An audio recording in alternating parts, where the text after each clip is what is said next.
sa may Batangas. Ano bang gagawin natin dito? Siyempre, aalamin natin yung bagong issue ngayon, yung balitang-balita na pagawaan ng mga kabinet. Oh my God! Wow! Mga pagawaan ng mga modular cabinet. Ito yung mga cabinet. Mamaya malalaman natin kung ano ba yung mga produktong to.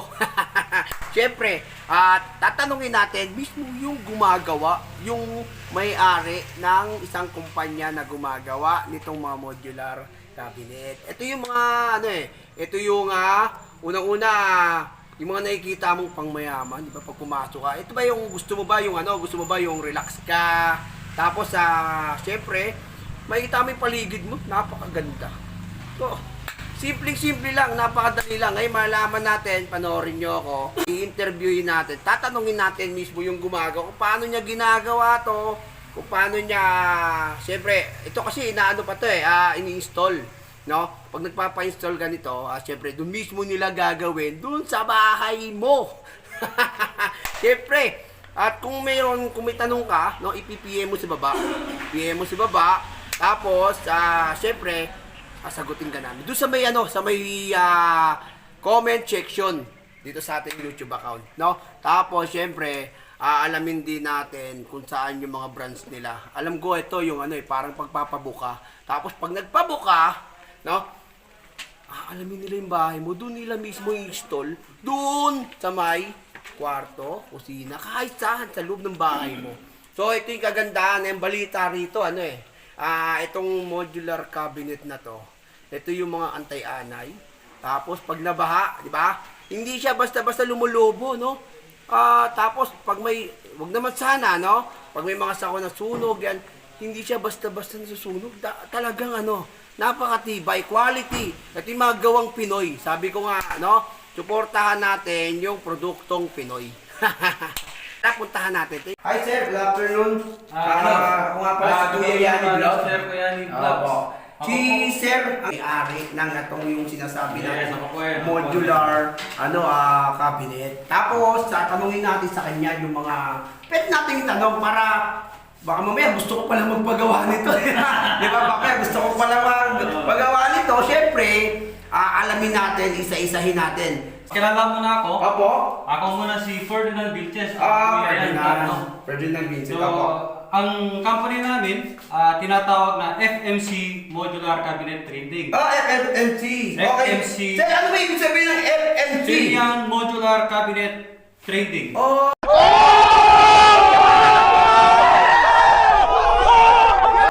Okay, yung pala, yung pang quality talaga ito. So, ang FMC, ito ay ginagawa yung mga cabinet sa shop. Opo. Bali, ito, no? Ito. Kunwari, sa shop ito ginagawa, after nun, dito ay na-assemble mismo sa site. Okay. Ito yung site na sinasabi ko. Yes. Ibig sabihin sir, meron ka pang shop na talagang... Kung sa shop, meron po tayo yan. Okay. Ibig sabihin, pagka pumunta ako sa shop, tapos naging pwede ako sa'yo, tapos pag nagkasundo tayo, pupunta ka mismo sa bahay. Yes, so ganoon po tayo.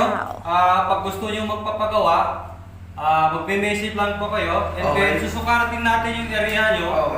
After nun, pag sinukat natin yung area nyo, bibigyan ko kayo ng mga actual quotation, and then i-actual natin yung area nila. At kasama ko si Kuya Yani Vlog, para ito isasama ko magsukat. Okay. Pwede. Pag-aralan nila para sa ating dalawa. Opo. Sir, may tanong lang po ako. Sir, kunyari, ano ba yung quality nitong produkto na to na, kasi balitang-balita to ito yung mapapahalat quality daw, ito yung go Pinoy, take note, gawang Pinoy. Sabi ko nga, supportahan natin yung mga produktong Pinoy, no? So, sir, paano ba ginagawa ito at anong produkto ito? Okay, doon tayo, no? Sa quality naman, nandun tayo. Number 1, quality, malinis, at walang damage. At ini-install mo, kailangan makita ng mga may-ari na maganda ang gawa. Okay. At kailangan, ang number 1 din, yung matibay. Okay. Ang ilalagay natin sa cabinet mo, yung PVC board na iwas anay, iwas baha, iwas lobo, at saka antay-anay pa siya. At saka yung tawag dito, hindi siya basta-basta lumolobo sa tubig. Gano'n? Hindi siya nababad. Yes. Talaga? Ito yung kagandahan sa modular ngayon kasi na siya, upgraded na siya ng PVC board na siya ang gagamitin natin. Hindi mo na kailangan tawag dito, mag-marine plywood. Oh, talaga. Ay, ano nga pala tawag niya, sir? PVC board to, boss. Oh, talaga? Ay, pang matibay yan. Pang simento din yan, boss. Oh, gano'n. Ibig sabihin talaga quality. Ito yung sample ng produkto. Ito yung sample ng produkto. Yan. Tapos, ito yung ginagawa nila. Yes, tama. Pagka gusto mo magpagawa nito, ito kitchen, tama ba? Actually, kitchen to, main kitchen. Okay, may kitchen. So actually, hindi pa kasi natapos dahil sa kulang pa ng underpainting pa siya, underpainting. Okay. So after painting nito, saka na lang tayo mag-final ulit. Yung finished product siya, at makikita yung kagandahan ng kitchen nyo kung magpapagawa ko kayo. Okay. So ito yung kitchen, boss. Tapos main kitchen. Tapos ito yung, siyempre, install yun ang mga naka-drawing, no? Ibig sabihin ito yung plano. No, yung plano ng ano. Kunwari, ito plano natin. Opo. So drawing lang tayo, temporary lang muna. Opo. So yan, ito yung drawing natin. Kunwari ito. Opo, yan. Kapag dinodrawing namin ito, so yan, kinukuha ko yung drawing nito. Kapag nagpasukat, kunwari kapag papasukat Opo, opo. kukunin ko yung sukat niyan. Kapag mag-go ka na, saka tayo magpa-final. Okay. Kaya ginawa natin ang drawing para pagdating natin dito, salpak na lang siya, hindi na magtatagal yung gawain dito sa site. Hindi kasi tulad sa mga carpenter, i-actual mo siya, medyo matagalan. Ito kasi, pag ginawa sa bahay, automatic, pag deliver dito, salpak na Okay. siya. Ibig sabihin, pag nag-order ako, Yeah. tapos papapuntahin sa bahay, susukatan mo. Susukatin ko yun. Tapos pagkasukat mo, tapos after a day, kung natapos mo na after a day, mga ilang araw, babalik ka. Yes. Pagbalik mo, Bibigyan kita ng 15 days working from shop. okay. After 15 days, and then 3 days installation. Okay. Yun yung lalagay niya ng installation. Yeah. Ibig sabihin, nag-order ako today, Mondays, bibilang ako ng 15 days, tapos Installation yun. Okay. Tapos boss, yung gusto namin malaman, sabi mo nga kanina, ito yung quality. No, siyempre, ito yung unang-una, sabi mo napakatibay talaga ito ang Pinoy. So may tanong ako, tayo ba may branch na sa Metro Manila or any ano ba? Ang modular, any points of Luzon, Visayas, Mindanao. Basta importante, magkasundo tayo sa mga bagay, sa presyo man o ano man. Pwede namin pupuntahan yan kung magkakasundo tayo sa presyo. And then pwede rin mag-send sila ng mga true measurement na galing sa mga architect or designer or engineer. Tapos bibigay ko na lang yung quotation. Okay. Ibig sabihin, gano'n lang yung gagawin natin. Tapos, siyempre yung pinaka-importante doon, sir. Pagka nasukatan na natin, na-self-pack na natin, mapapakita na natin yung picture talaga. Ganda to pag matapos. Okay. Tapos boss, di ba sabi mo nga kanina, kung sakasakali magpagawa ka boss, no?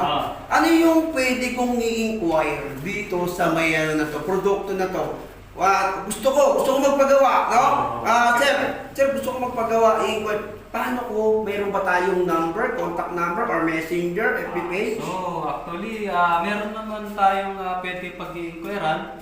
So, actually, i-type nyo lang, Birds Tumaliwan Vilches, true name ko. And then, yung page ko, FPB Modular Cabinet. Or, pwede nyo rin, pag may mag-i-inquire, sabihin nyo lang kay Kuya Yanni Vlog, sa kanya ka magda-direct. Or sa akin din. Pwede po. So, ibig sabihin, madali lang palang mag-contact to, no? Tapos, isa pa sir, tayo ba, sa mga mall, sa mga ibang nagkakagawa? So, lahat yan, ang mga ginagawa namin, through mall, condominium, buildings, and then yung mga house and lot, tulad ng mga pamilya, sample, and then yung mga, basta mga malalaking bahay, lahat ng mga yan, in-install namin. Lahat ng klaseng cabinet, meron tinatawag na kitchen cabinet, walk-in closet, and then TV rack, and then vanity, and then wardrobe cabinet, sliding. Lahat po yan ay ginagawa namin. And then yung mga countertop granite, ginagawa din namin through assemble ito. Ibig sabihin talagang So actually, meron pa tayong countertop dito na ilalagay dito. So actually, hindi pa kasi tapos eh. Hindi namin explain na mabuti. So, meron pa naman tayo susunod na vlog para sa ganun. ma-set up natin ang buo yan. No? Yan, guys. Ipapakita natin yung picture after nito. Sabi nga ni boss, 15 days. Tapos, magagawa na siya. Makikita mo na talaga yung ganda. At yung quality ng kwarto, yung quality ng produkto. So, yun nga, yung gusto nating malaman. Tapos, isa pa, boss, yung ganito lang ba ang nagagawa natin, yung for kitchen or any cabinet na pwedeng ilagay sa bahay? Like for example, gusto ko magpagawa ng kwarto, no? Gusto ko magpagawa ng kwarto, gusto ko yung pagandahin yung kwarto ko. Tapos gusto ko ng aparador, di ba cabinet, or aparador, tapos yung lamesa. Gumagawa rin ba tayo nun? So, lahat naman po, boss, ginagawa namin, tulad ng sinasabi ko sa'yo, yung wardrobe, pwede natin i-customize sa bahay nyo at depende kung anong gusto mong ilagay sa loob niya. Lalagyan mo siya ng hangeran and then drawer. Depende kung lalagyan mo rin siya ng sliding mirror. Okay. Pwede yun. And then sa mga TV rack naman or mga table, ginagawa din namin. Basta lahat ng mga tinatawag na cabinet. Okay. Sa loob ng bahay. Okay. Kaya namin yun.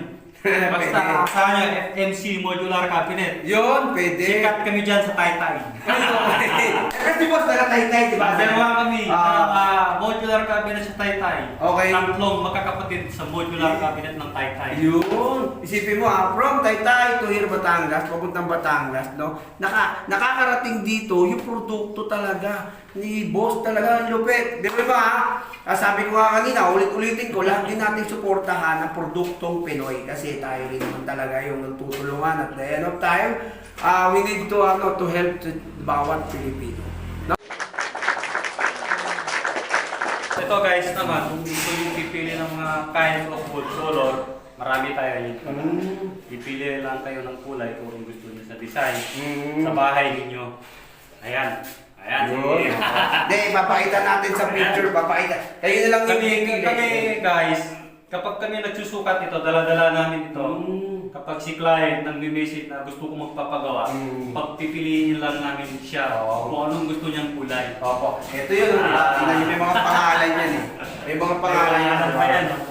Papakita natin sa video yan, no? Tapos papakita natin, isa-isay natin para malaman nyo yung hindi lang kasi ganitong kulay. Pero pag gusto mong puti, plain white pwede. Pag gusto mo yung brown, any color, no? Kung gusto mo, kung ano yung gustong color, no? Anong gusto mo kulay? Ito pag puti, no? Pwede brown, mas maganda kung brown, medyo hindi siya dumihin. Pero ito, kailangan punas ka talaga. Pero the best quality, no? Marine plywood. Tapos siya. yung sa ibabaw niya, boss, ano ba yung sa ibabaw? Tinatawag na to, ito yun, yung compress machine laminate na siya. So ito guys, hindi na kami yung nagdidikit. So actually, ginagawa ito ng planta. Machine ang nagka-compress machine. Order mo siya talagang order ka lang ng ganito, na finished product na siya, and then kayo na magkakat. tapas-tapas na lang dito, Okay. cut na lang dun sa bahay. Okay. So kung gusto nyong bumisita sa aming shop, meron kaming shop sa Taytay Rizal. Mag-PM lang mag-PM lang po kayo kay Kuya Yan.